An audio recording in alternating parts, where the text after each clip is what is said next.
urur siyaasadeedadii maanta taageerayaasha baaxadda leh kusoo bandhigay magaalada Caynaba ee xarunta gobolka Saraar ayaa waxaa ka mid ahaa urur siyaasadeedka Badbaado oo in ka badan boqolaal taageerayaal ah soo toomiyay fagaarayaasha waaweyn ee magaalada Caynaba ee xarunta gobolka Saraar.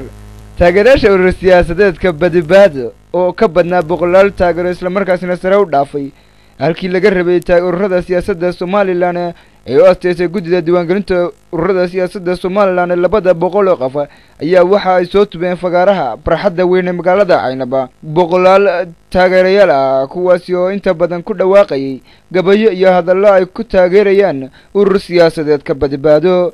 mas'uuliyiinta u sarsaraysa urur siyaasadeedka Badbaado ayaa taageerayaashooda kala hadlay fagaaraha barxadda weyn ee magaalada Caynaba halkaasi ay uga soo jeediyeen hadallo dhiirigelin waano iyo wax isu sheegid isugu jira.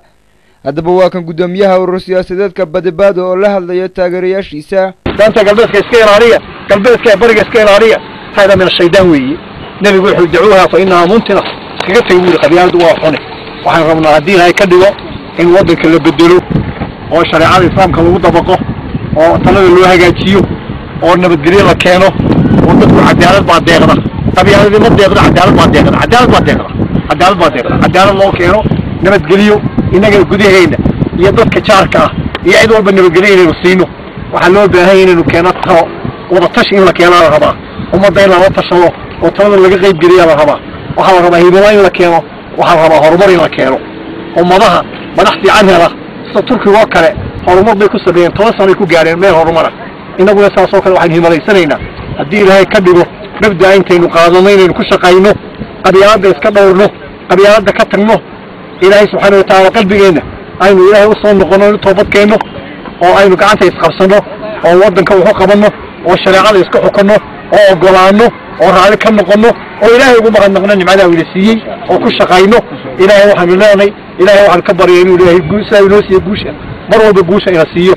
waxaan leenahay Sheekh Abdullaahi Bash oo kamid ah shuyuukhda waaweyn ee gobolkan Togdheer iyo dalkan Somaliland ayaa waxa uu isna halkaasi hadallo dhiirigelin waano iyo wax isu sheegid iyo waliba mahad celin uga soo jeediyay taageerayaasha urur siyaasadeedka Badbaado isagoo ugu mahadnaqay taageerada ballaaran ee dadka ku dhaqan gobolka Saraar u soo fidiyeen urur siyaasadeedkani. waxaa soo kiciyay waxay isaga fadhiyi waayeen waxaa soo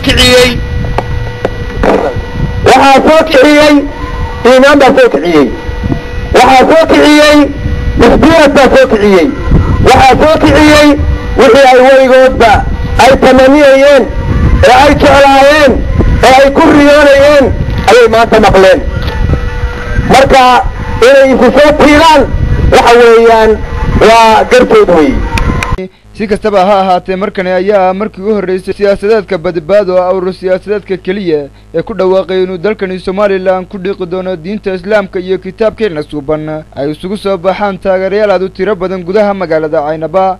isku soo wada duub oo xilligan ayaa waxay ku soo beegmaysaa xilli ay maanta ay ku soo gabagabowday magaalada Caynaba xarunta gobolka Saraar tirinta ururada siyaasadda Somaliland ee kunka qof.